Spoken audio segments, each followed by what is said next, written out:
بھیجا۔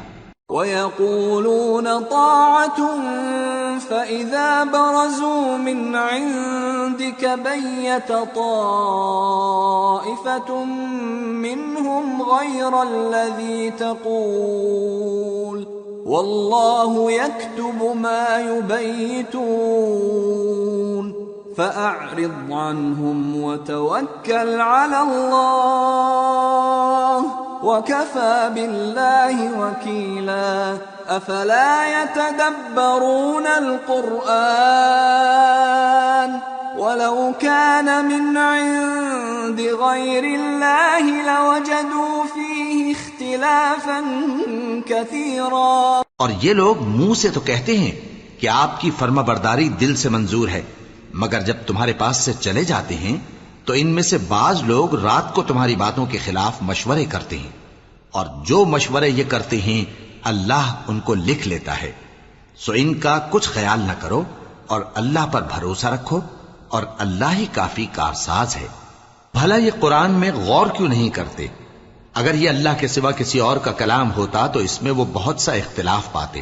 وَإِذَا جَاءَهُمْ أَمْرٌ مِّنَ الْأَمْنِ أَوِ الْخَوْفِ أَذَاعُوا بِهِ وَلَوْ رَدُّوهُ إِلَى الرَّسُولِ وَإِلَى أُولِي الْأَمْرِ مِنْهُمْ لَعَلِمَهُ الَّذِينَ يَسْتَنبِطُونَهُ مِنْهُمْ وَلَوْلَا فَضْلُ اللَّهِ عَلَيْكُمْ وَرَحْمَتُهُ لَاتَّبَعْتُمُ الشَّيْطَانَ إِلَّا قَلِيلًا۔ اور جب ان کے پاس امن یا خوف کی کوئی خبر پہنچتی ہے تو اسے مشہور کر دیتی ہیں، حالانکہ اگر اس کو پیغمبر اور اپنے ذمہ داروں کے پاس پہنچاتے تو تحقیق کرنے والے اس کی تحقیق کر لیتے، اور اگر تم پر اللہ کا فضل اور اس کی مہربانی نہ ہوتی تو چند آدمیوں کے سوا تم سب شیطان کے پیرو ہو جاتے۔ فَقَاتِلْ فِي سَبِيلِ اللَّهِ لَا تُكَلَّفُ إِلَّا نَفْسَكَ وَحَرِّضِ الْمُؤْمِنِينَ عَسَى اللَّهُ أَن يَكُفَّ بَأْسَ الَّذِينَ كَفَرُوا وَاللَّهُ أَشَدُّ بَأْسًا وَأَشَدُّ تَنكِيلًا۔ سو اے پیغمبر، اللہ کی راہ میں لڑو، تم اپنے سوا کسی کے ذمہ دار نہیں ہو، اور مومنوں کو بھی ترغیب دو، قریب ہے کہ اللہ کافروں کی لڑائی کو بند کر دے، اور اللہ شدید ترین جنگ کرنے والا ہے اور سزا دینے کے لحاظ سے بھی بہت سخت ہے۔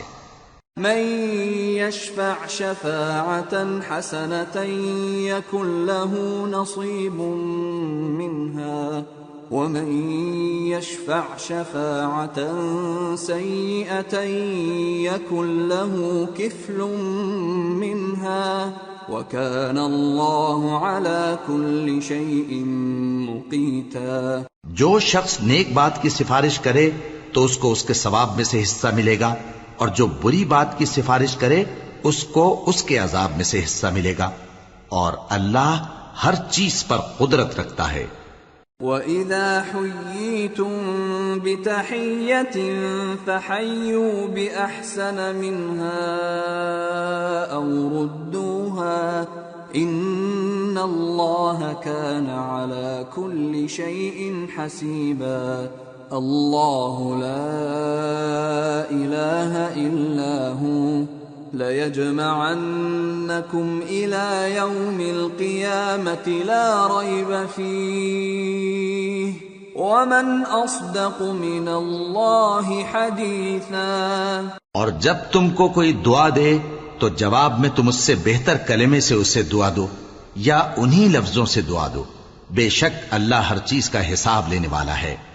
اللہ وہ معبود برحق ہے کہ اس کے سوا کوئی عبادت کے لائق نہیں، وہ قیامت کے دن تم سب کو ضرور جمع کرے گا، اور اللہ سے بڑھ کر بات کا سچا کون ہوگا؟